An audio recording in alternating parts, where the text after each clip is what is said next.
O'rtoqlar, Abduqodir Husanov fevral oyida Cityda eng yaxshi futbolchi bo'libdi. O, zo'r-ku. Bo'ldi, qaranglar. Eng yaxshi g'oya g'olibi Abbakir Atoyev kelyapti.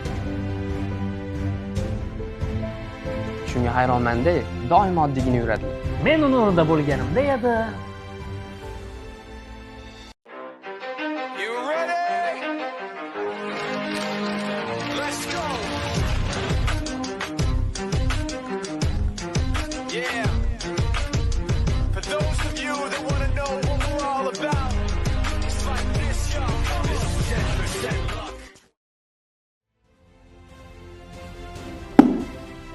Yigitlar, nima qilib turibsizlar? Assalomu alaykum. Yaxshisiz. Axir kelajak muhandislari festivali bo'lib o'tadi-ku. Vaqt juda oz qoldi. Sizlar ham qatnashing. Balki keyingi g'olib sizlar bo'larsizlar. Festival nima bo'yicha ekan o'zi? Xabaringiz yo'qmi? Mana ko'ringlar.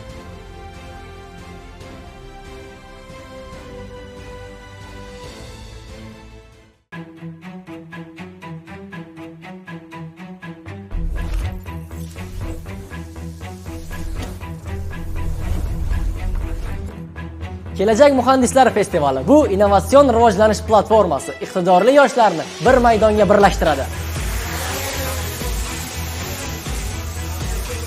Aviamuhandislik, dron racing, dron, futbol, raketa va avia modellashtirish orqali samolyot va dron yasashga qiziqqanlar uchun.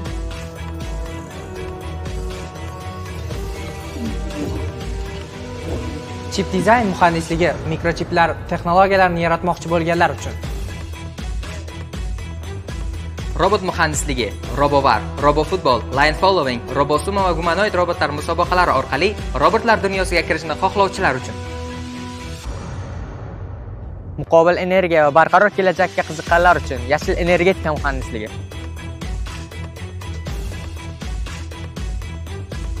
Agrotexnologiyalar muhandisligi, innovatsion agrotexnikalar va suv roboti bilan qishloq xo'jaligini modernizatsiya qilmoqchi bo'lganlar uchun.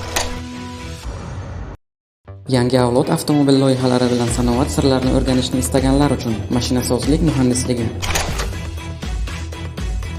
Arxitektura muhandisligi, 3D modellashtirish, qurilish muhandisligi va loyihalashni orzu qilganlar uchun. Tibbiyot muhandisligi, iHealth Hackathon orqali inson hayotini saqlashga qiziqqanlar uchun. Energetika muhandislik, mamlakatimizni uzluksiz energiya bilan ta'minlash, quvvatli stansiyalar va tizimlar bilan ishlashni orzu qilganlar uchun. Yo'nalishlarda 40 ga yaqin tanlov va musobaqalari bo'lib o'tadi. G'oya tafakkur mahsuli, loyiha mehnat natijasi, ixtiro esa jasorat samarasi. Buxoro davlat texnika universiteti talabalari albatta ishtirok etadi. Sizchi?